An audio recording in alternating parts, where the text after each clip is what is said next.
Nós vamos iniciar a aula número 5, que fala sobre sistema francês com correção para amortização de empréstimos. O sistema francês puro, ele se caracteriza por ser um sistema onde as prestações são sempre fixas ou constantes. E elas entraram aqui no Brasil por ocasião do governo de Dom Pedro II. Mas nos contratos, normalmente para financiamento de imóveis, aparece aditamento no contrato explicando que haverá correção de prestação e de saldo devedor a cada 12 meses, e para isso precisa ser colocado uma espécie de um aditamento. E nós vamos ver esse regulamento, como é que ele funciona na prática e como é que fica a elaboração da dívida ao longo do período, que é o chamado demonstrativo. Então, para isso, nós vamos agora compartilhar a tela e ver dentro do curso de cálculo atuarial o regulamento para isso, ou seja, as formulinhas que definem esse sistema de amortização de empréstimos, além de um exercício para numericamente treinar essa situação. Então, estamos fazendo aqui o compartilhamento da tela.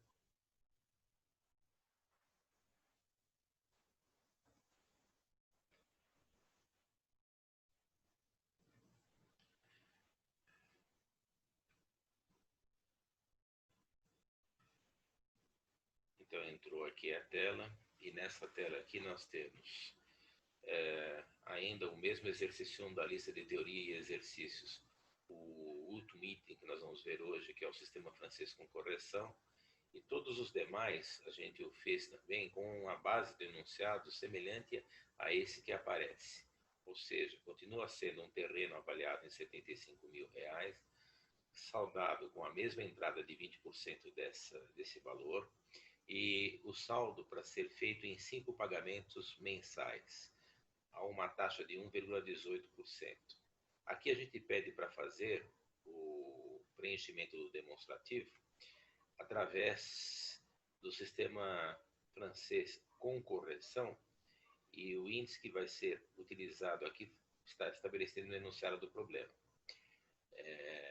Aqui aparece um teste, então aparecem os valores entre parênteses, porque serão valores negativos, e o regulamento básico consiste em fazer pelo sistema francês linha a linha, só que no sistema francês puro os pagamentos, as prestações eram constantes e elas eram tiradas pela formulinha do PMT da calculadora no módulo final, rendas imediatas. E aqui nós vamos precisar corrigir as prestações a partir de um índice que é pré-estabelecido. E também nós vamos corrigir linha a linha o saldo devedor por esse índice. Amortização e juros não há esse tipo de correção. E aqui a tabela escolhida para a correção foi a variação da Selic, e nós temos aqui os períodos 1, 2, 3, 4 e 5. Quanto ao glossário dessa tabela aqui, a gente acaba especificando, né, que J é a coluna para designar os juros, o ganho do financiamento, a N é para indicar a amortização, o quanto que a dívida vai caindo período a período, e o saldo devedor é o saldo que aparece na última coluna aqui, indicando para o mutuário, aquele que está obtendo o financiamento, como que está o andamento da sua dívida. Então, com essas formulinhas, nós temos aqui o início do problema, que fala que a gente vai ter o valor financiado, o present value, o PV, o valor presente, como sendo o valor do terreno menos a entrada. Entre subtração e multiplicação, primeiro a gente faz o produto, e aí 75 mil menos 15 vai dar 60 mil reais, que vai ser o PV, o valor financiado. Se nós fôssemos fazer pelo sistema francês, aqui tem os passos da HP 12C. Zerar os registradores, colocar módulo final, porque se trata de rendas imediatas, com vencimento ao final de cada período. O PV, a gente precisa lançar negativo, porque o diagrama fluxo de caixa ele seria uma saída, lança o valor de N, lança a taxa de juros transacionada, que nesse problema aqui ela está em porcentagem, então a gente já lança a taxa percentual, sem precisar dividi-la por 100, e aí nós vamos ter o PMT. Eles vão falar assim, mas aqui não tem o PMT. é que o regramento aqui do Sistema Francês com Correção, inicialmente é montar toda a coluna das prestações. Por isso que ela está colocada até em azul.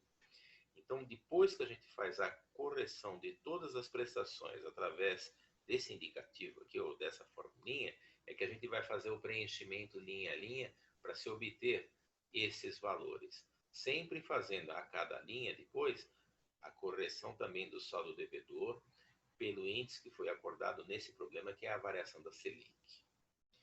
Então, eu tenho aqui a formulinha. Primeiro, a gente vai obter, então, as prestações. Então, para obter as prestações, eu tenho esse PMT aqui, que ele aparece com todas as casas decimais, e o funcionamento, a estrutura matemática disso é trabalhar sempre com a carga máxima para evitar propagação de erros. Então, a primeira prestação, que é esse primeiro número que aparece aqui em azul, a gente pega a prestação 0, que seria esse PMT, usando a formulinha aqui, P0, mais 1 vezes IK. Vai falar, e esse I índice 1 seria o primeiro índice que aparece aqui indicado, 0,8212% naquele período. Então, observe que a gente lançou aqui o PMT com todas as casas, lançou o valor da correção. Primeiro, a gente precisa pegar esse valor aqui, dividi-lo por 100, e aí somar 1, por isso que ficou esse parênteses aqui, multiplicado pelo PMT, gerou esse número aqui. Aí vocês vão falar assim, bom, aqui tem todas as casas. Na hora de fazer o lançamento junto ao demonstrativo, a gente o faz com 2 casas. Porém, as contas intermediárias, nós precisamos ter o cuidado de utilizar a carga máxima do equipamento, ou seja, todas as casas. Na segunda linha, né, K igual a 2, a gente vai pegar agora a prestação anterior. Então, aqui precisa fazer uma correção. É o P1 e não P0. Estamos corrigindo. E aí, multiplicado por 1 mais I1. Então, eu peguei a prestação anterior, que tinha todas essas casas decimais aqui, e estou corrigindo pelo índice. Corrigindo pelo índice seria, inicialmente, dividir isso daqui por 100, 0,94%, ficaria 0,0094. Somado com 1, aparece esse número aqui. E quando eu multiplico esses dois valores, eu vou ter essa segunda prestação já corrigida. Aqui, se eu fosse fazer o troncamento com 2 casas decimais, é um 65, como aparece no demonstrativo. Porém, eu vou usar todas essas casas decimais para fazer agora as demais correções. Então, a terceira prestação, a gente o faz a partir da segunda. Eu peguei todas as casas decimais da segunda, estou corrigindo pelo índice no instante 3, faço a multiplicação e tenho esse valor.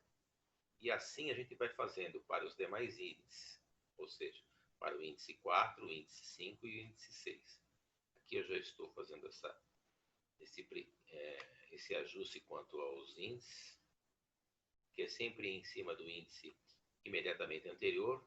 Então, a quarta prestação é a terceira fazendo a correção, e a correção aqui é pelo índice correspondente. Então, estou corrigindo aqui para índice 3. Perdão, aqui é o índice 4, porque é da quarta linha. E aqui é o índice 5, que é o da quinta linha. Vou falar assim, então você teria também que fazer a correção lá, a estrutura, que aqui é da segunda, para ficar toda a notação perfeita. O fato é que a gente inicialmente faz esses carregamentos, essas correções com todas as casas decimais, e aí se tem então a tabela das prestações feitas. E aqui eu vou inicialmente lançar com todas as casas decimais, porque para fazer agora o cálculo do preenchimento da linha 1, depois o preenchimento da linha 2 e assim sucessivamente, o processo matemático é utilizar todas as casas. Então, cálculo dos juros. O juro sempre é o saldo devedor da linha anterior vezes a taxa. Então, no instante zero, o saldo devedor era o valor financiado. Eu tenho que fazer essa conta eu lembro que eu preciso pegar esse número em porcentagem, dividi-lo por 100, Então, essa conta aqui vai ficar 60.000 vezes 0,0118. Isso vai gerar os 708, que vai ser os juros no instante 1. Tendo os juros no instante 1, a gente vai preenchendo a linha 1. Então, aí eu vou calcular a amortização do instante 1. A amortização é a prestação, todas as casas, menos os juros, gerou esse valor aqui da amortização. Para completar agora a linha 1, a gente precisaria ter o saldo devedor da linha 1. Então, o saldo devedor da linha 1 seria o saldo anterior menos o abatimento, menos a amortização, eu teria esse valor. Eu lembro que esse valor é sem a correção. Como o saldo também precisa ser corrigido, uma vez que a prestação também o foi, então a gente pega esse saldo com todas as casas, corrige fazendo 1 mais I1, que é o índice da Selic no período, divide isso daqui por 100, soma 1, deu esse número, e esse resultado aqui, os 48.573,45, é o que vai ser lançado aqui. Ou seja, o saldo devedor a gente o faz em cima do valor corrigido, quando completa assim a primeira linha. O valor sem a correção, ele serve de base para fazer essa passagem matemática. Então, se a gente olhar agora lá na nossa tabela, nós vamos ter perto de 11.822,18 na amortização e 48.573,45 no saldo devedor. Olhando o valor da tabela que aqui aparece, eu tenho esses números. Mas eu lembro então que a gente fez aqui a apresentação das contas e assim completou a chamada linha 1. Agora a gente vai para a linha 2. Na linha 2 nós vamos calcular os juros no instante 2, que é o saldo devedor da linha anterior, da linha 1 vezes a taxa. Observe que eu estou colocando o saldo devedor com todas as casas decimais, faço a multiplicação pela taxa de juros, obtenho esse número, e é esse número aqui, os juros, que eu vou calcular agora a chamada amortização no instante 2. Prestação com todas as casas, a prestação já corrigida, a prestação que aparece aqui na linha 2. Com esses juros no instante 2, eu tenho essa amortização no instante 2. Esse número aqui, a despeito de duas casas, é o que vai ser lançado lá na tabela. 48 e o 7 que aparece aqui na terceira casa. Uma terceira casa decimal é um número maior ou igual a 5, na hora de fazer o arredondamento, isso daqui vai ficar 49 centavos no finalzinho. Mas isso é lá quando vai apontar a tabela. Essa conta aqui da amortização, a gente faz agora o cálculo do saldo devedor do instante 2.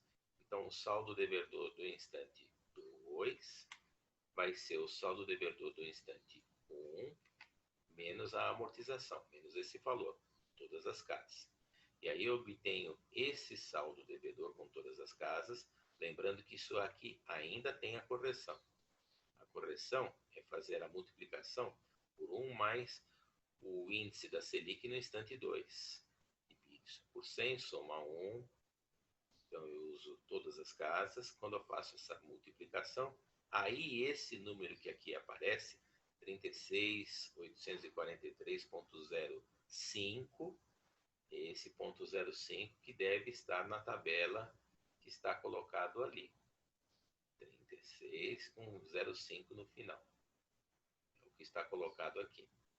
Ou seja, é um processo que precisa fazer com paciência e usando esse tipo de regramento.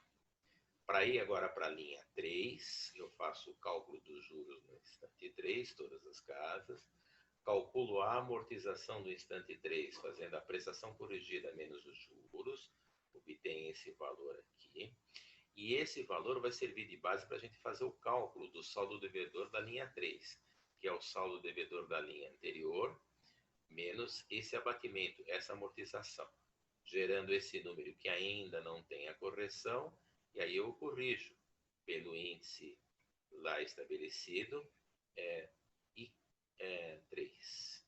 Divide por 100, soma 1, multiplica.